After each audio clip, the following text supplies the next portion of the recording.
been a month and we've got a ton to talk about. So you're about to watch the power steering video.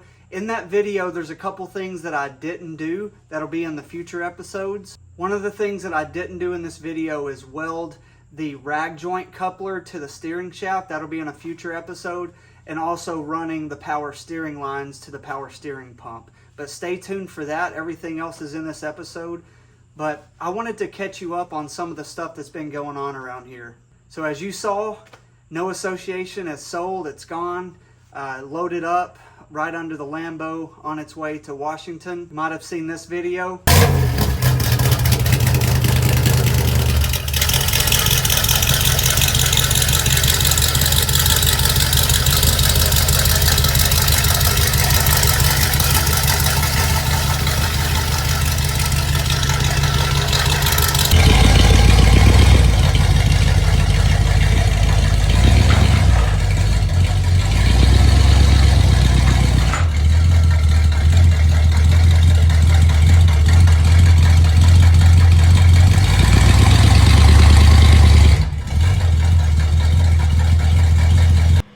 How you feeling? Bittersweet, man. Loved building the truck, but I'm sure somebody else is gonna love it even more, and I can always build another one. Boom, baby. Another one. Another one.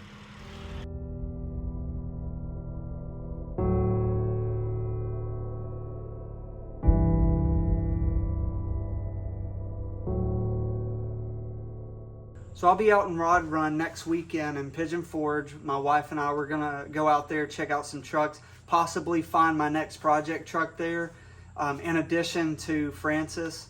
Also, we have C10 Nationals coming up on September the 30th, and Zach and I plan on having black dice there. All we have to wrap up on that truck is to put a tailgate on and to do the raised bed floor. So to clear up some of the confusion, No Association was a dark gunmetal color and black dice is black. So the interior is different as well. No Association had red interior. Black dice has a tan interior and it looks awesome. So stay tuned for that. If you're coming to C10 Nationals, make sure to check that truck out. Tag us if you take pictures of it. So in this episode, you're going to see power steering. You're going to see some of the steering components put on there, inner and outer tie rods, the shocks, all that kind of stuff. And all the things that I didn't get to will be in a future episode, but I wanted to put something out because you guys have been asking for more content. I've taken the last month off to just hang out with the family, and now it's time to jump back on to Francis. So as you can see, I got the bed off and I'm ready to start on this rear frame. So now that I have the bed off of Francis, I'm getting ready to put the TenWorks Fabrication cross member and trailing arms in this truck. We're going to do the VeloWorks rear do-it-yourself slam kit, the airslamit.com simple C10 kit. I've got a Boyd tank. We've got the Alex V Watts link. That's something new that you've never seen me do. I usually use the KP component. So we've got a new Watts link that's going to be installed on this truck. I hope everybody's really enjoying this community built truck. So all my focus is going to be on this truck right now. I'm going to try to get it knocked out. So yeah, it's time to focus back on the community built truck. Get this thing knocked out. The front's bagged. Got power steering on there, disc brakes, air ride. Time to start on the back, get it knocked out, get the bed back on, do the raised bed floor. Still checking stuff off the list. Thanks for all your support. And if you're new to the channel, don't forget to click the title of this video, and in the description there's a link tree that you can purchase all the parts that I talk about. Those are affiliate links, so it gives me a couple bucks if you go to those, so that helps support the channel, helps me buy more parts to install on these trucks and to show you how to do it. So thanks for all your support, all the likes and comments and all the things that you do to help support this channel. So let's get started.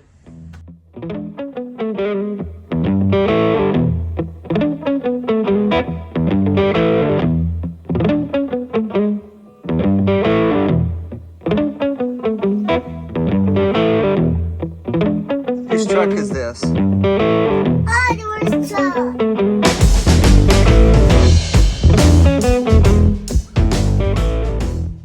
Hey, what's up guys? Welcome back to Simple C10, and we keep trucking along, man. I got a truck bed full of boxes from all the parts we've installed on this thing already. We've got a couple things coming up. The next step is going to be our power steering conversion. This is the first time that I've converted to power steering. Most of the trucks that I've bought already had that done. We're going to be learning this together. So if you see something that I should have done, post it in the comments, man. We're here to learn. So don't feel afraid to point out what I did wrong, because that's the only way that we learn around here. I try to do it right, but also if I mess up, I'll let you know about it. Let's continue on. Let's open up this box of power steering parts, see what we got here. This is from Tucker's. I've got the link in the description. I got this kit in 2 days. I couldn't believe it. It's a little bit expensive once you start adding in the gearbox and all the things that it takes to make this possible, but totally worth it, because without power steering, man, it's a pain. All right, we got power steering conversion kit right here. This is the first time that I've done this, and ooh-wee, do we have some parts here. Let's start pulling out some of the smaller stuff. We've got the power steering hoses. Takes two of those hoses. We've got the power steering bracket that we're going to need. This bolts onto the frame and pushes the gearbox a little out from the frame, and that allows us to upgrade it. So this is a really important part when you're upgrading, because it allows the clearance in between the frame and the gearbox, so you're not hitting the side of the frame. That'll be the first thing that we do. I've got some other stuff right here. Let's see what we got. This is the rag joint, the new rag joint that hooks to the steering shaft.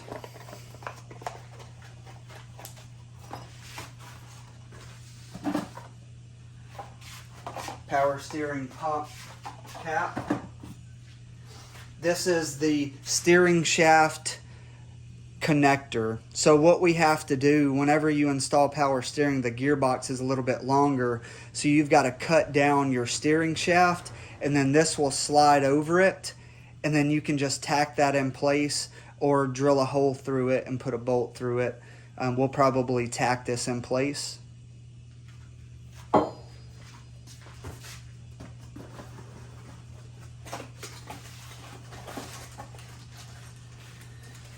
We've got the brackets, because this kit is for a small block Chevy.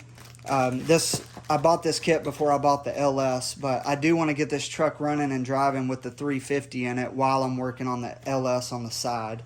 So I ordered this kit that had the power steering pump, the bracket that goes on to the small block Chevy, and all you have to do is buy a new belt.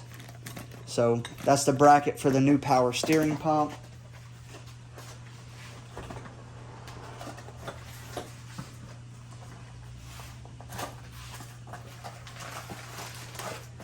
This kit comes with a brand new pitman arm.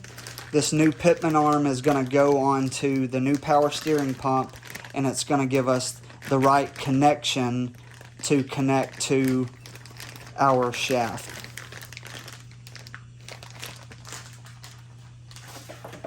This kit comes with a nice pulley. It's a double groove pulley for a small block. So that's part of the kit. Here's the main thing that you're paying for in this kit, this gearbox. Now this is an OEM steering gears, and I'll tell you a little bit more about it when I get it open here.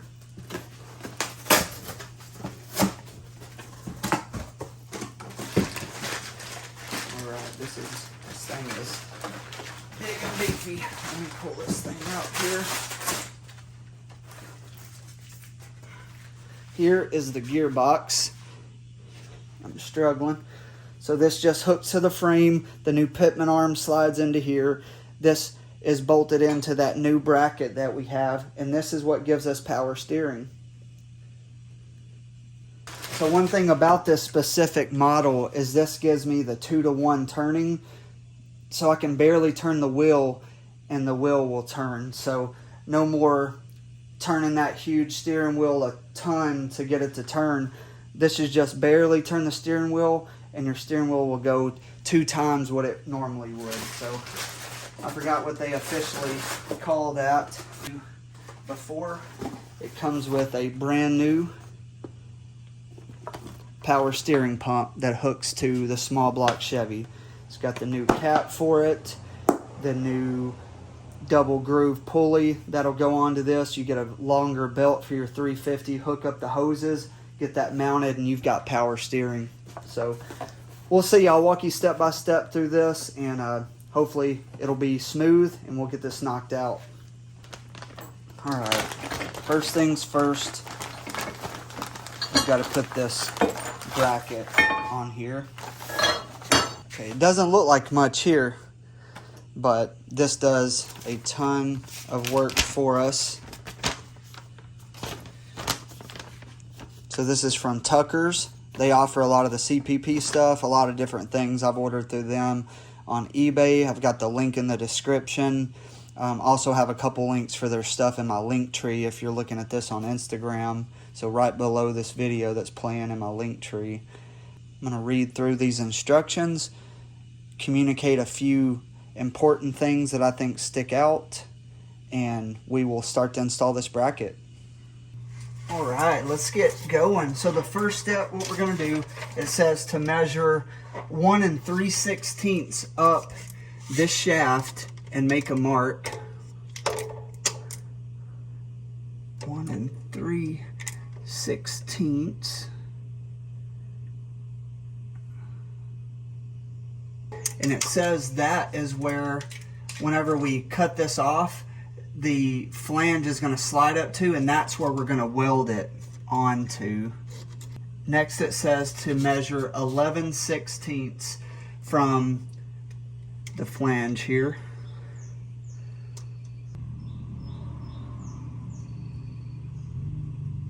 All the nurses out there, you'll know what this is.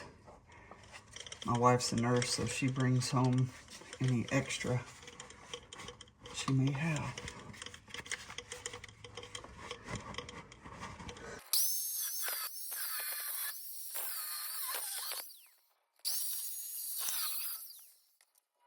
Okay, now we are ready to install this bracket.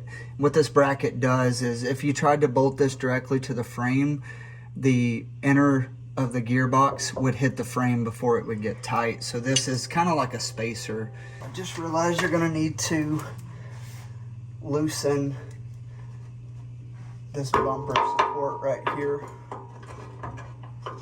Take it off, actually.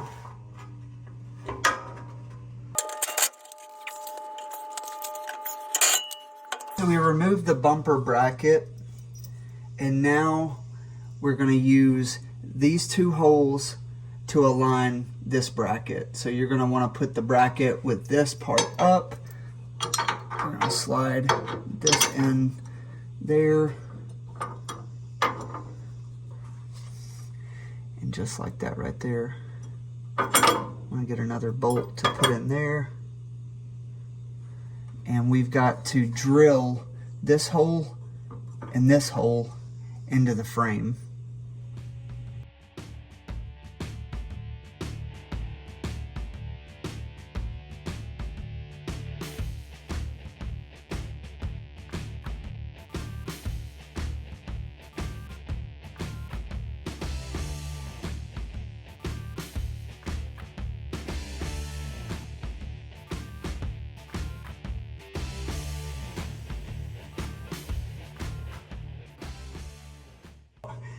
Now it says to put these bolts in from the back side because the actual gearbox has threads on it, which I'm not that excited about because it's super heavy. So to hold it up here and try to get the bolt started isn't going to be a ton of fun, but it's going to be an experience. So let's hang on for the ride. This thing is super heavy. So I'm going to try to use this jack. What I have to do is hold that up there and then start the threads from the back side. Yep. So if you're watching this, but You either know how to do it well, or you're like, oh man, that kind of sucks.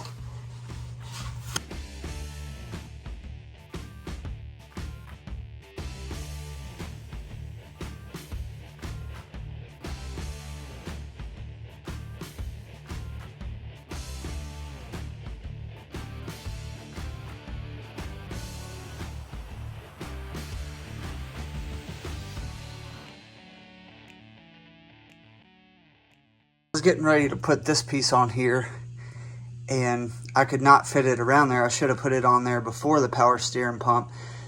So there's no way of getting it on until I came up here, and that little spring right there, it was up here. So you just loosen that up and the steering shaft will slide in and out to give you the room that you need. So hopefully that saved you a little bit of time. Simple thing I didn't even realize first time messing with it. Let's see if we can slide this up. Slide this over. Slides in. And right there.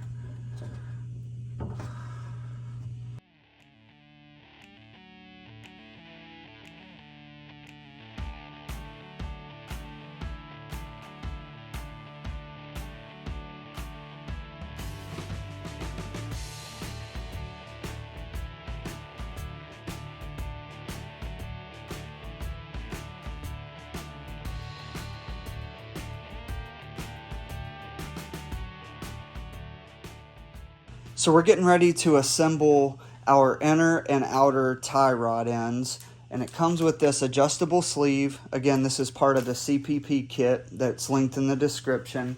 But we're going to put these together, and then I'm going to use my old ones that I pulled off of the truck to actually get the size that we need, the length. So I'll be just attaching everything together and then comparing it to the one that I pulled off the truck to get everything aligned. Since the truck was aligned and everything from the beginning, we'll try to get it as close as we can to what I took off of it and then adjust from there. So we've got our inner and outer. Again, these are the 63 to 70 spindle conversion kit for the 73 to 87 spindle.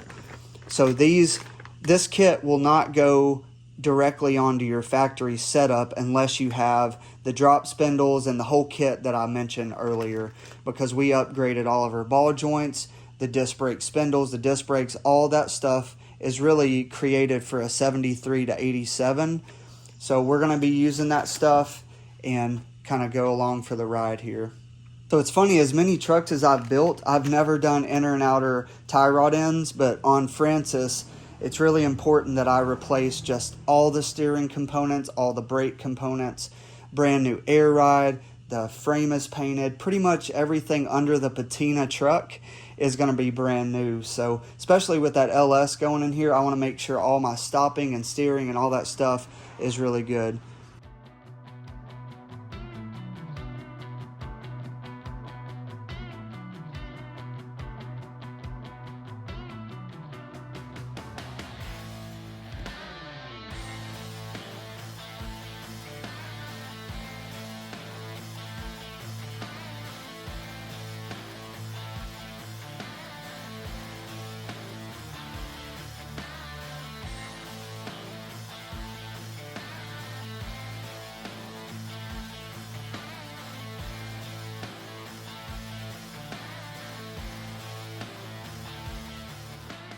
Alright, I got those assembled now. As you can see, I put the nuts on there first, and then I put this section on here.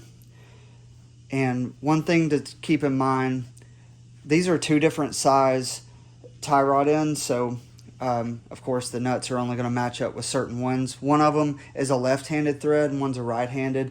That way when you twist this, it's drawing them together or pushing them both apart. And now what we're going to do is get our factory ones and bring them over here and just kind of measure and try to get these as close to those as possible.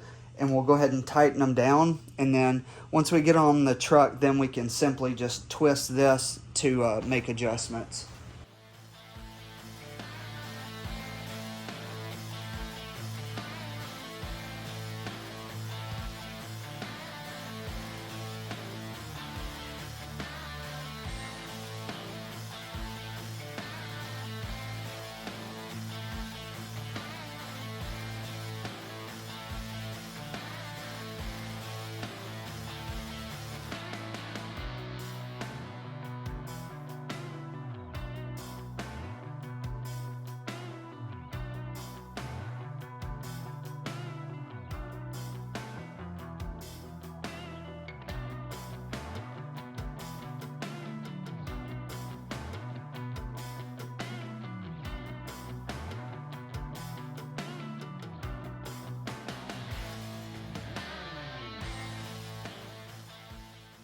Hey, so we're getting really close to finishing up this whole front steering, disc brake, air ride, suspension, and we've got to put back in the steering shaft here. The idler arm is going to go on that new power steering gearbox. We've got to put in our inner and outer tie rod ends into this bracket and then into the spindle. And once we get all that bolted down, we should be good to go. And after that, we can put the wheels back on there, kind of lower it down and see where we're sitting. We still got the inner fenders in right now, so it won't sit as low as it's going to go, but the next step would be removing the inner fenders, installing the switch suspension hood hinges. That way I can take out the inner fenders in preparation for when I get those GMSS inner fenders and firewall deletion kit. So that's going to look awesome, but right now I just want to get the front checked off the list, get the bed off the back, and start working on all the back stuff. Let's get this on, let's get the front of this truck wrapped up, and let's move to the back. Alright, so first I've just got to slide this on here, kind of where it goes. There you go. There's only one spot that it'll slide in, and then what I'll probably have to do is go ahead and tighten this down. There's not a ton of room right here because of the paint that's on the thing. I will tighten down this nut and it'll pull this on there tighter, and then I'll loosen it up and put the lock nut back on there.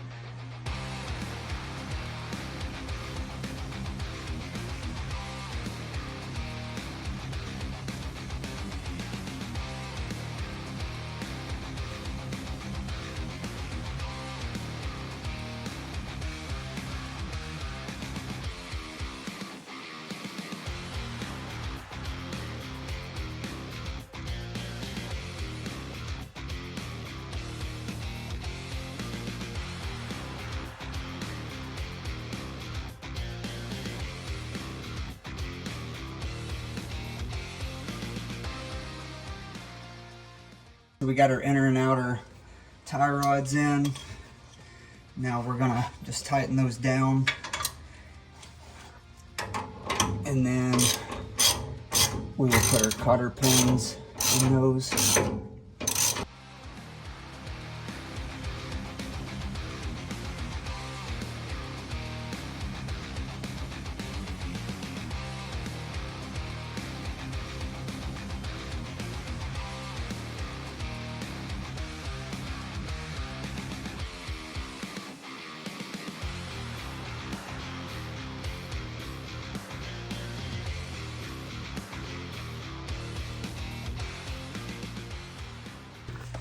Okay, it's time for the front drop shock. So I get this question a lot. I use a CPP 3-inch drop shock on the front of my trucks. I got the link for them in the description. So if you're running cup lowers and drop spindles, then a 3-inch drop shock will go into the factory position and allow you to lay all the way out.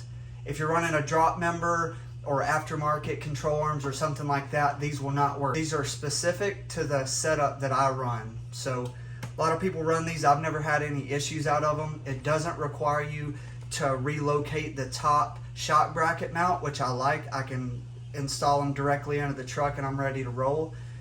The pert now to a upper shock relocation kit is you're going to get more travel with your shocks. Just because I don't do an upper shock bracket doesn't mean you don't have to. It bolts into the top of the frame and it easily bolts in. VelaWorks is going to come out with one of those. CPP has one. A lot of different companies have that upper shock bracket. But on these, if you click the link below, order these. I had mine in 3 days. So this is a direct factory replacement. You're taking your old shock off and you're putting this directly into your factory location, and it'll still allow you to lay out on your control arms with the setup that I've been doing.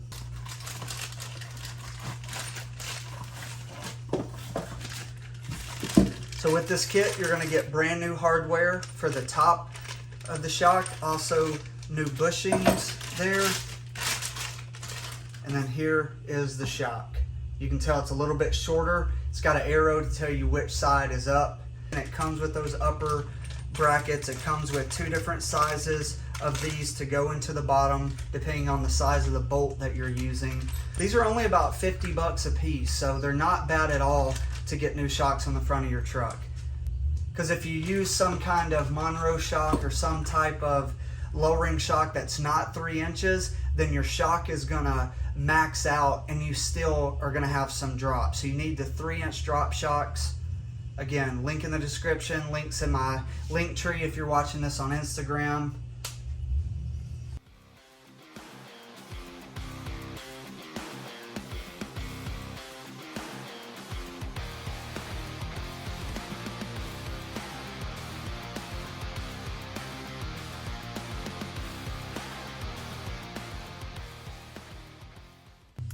Alright, sometimes this has a tough time getting in there because it's a really tight fit, and that's what we want. So I'm going to take the jack up the control arm until it pushes this up. It may begin to push up the shock, but we can go ahead and keep cranking on it until the shock bottoms out and pushes up in there.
Hey, thanks for watching, and before we wrap up the video, I just wanted to say special thanks to all the partners on this community built truck. So we got a ton of awesome companies that's helped partner with us on this truck. Timworks Fabrications, they give them the cross member and the trailing arms. We have VelaWorks, the front and rear do-it-yourself slam kit and notch. We have Air Slam It, they've given me the full air ride kit, the simple C10 kit to install on this truck. We've got GMSS Fab that's doing the front inner fenders and firewall. Alex V Metalworks that's given us the Watts link to install in this truck. The Sweet Patina that has given us the frame paint and also the patina sauce and all the cleaner that we'll install in this truck once it's done. Switch Suspensions that provided us with the hood hinges that we'll install very soon. Hey, thanks again for all your support. Without you, this build wouldn't be possible. Without our partners, without the viewers, without me getting out here and sweating and getting covered in gas and grease. But I love it, and I love to support this community, help you guys out. So hit the subscribe button or the like button, hit all the buttons, and let's just help this channel grow and reach more people and help them out.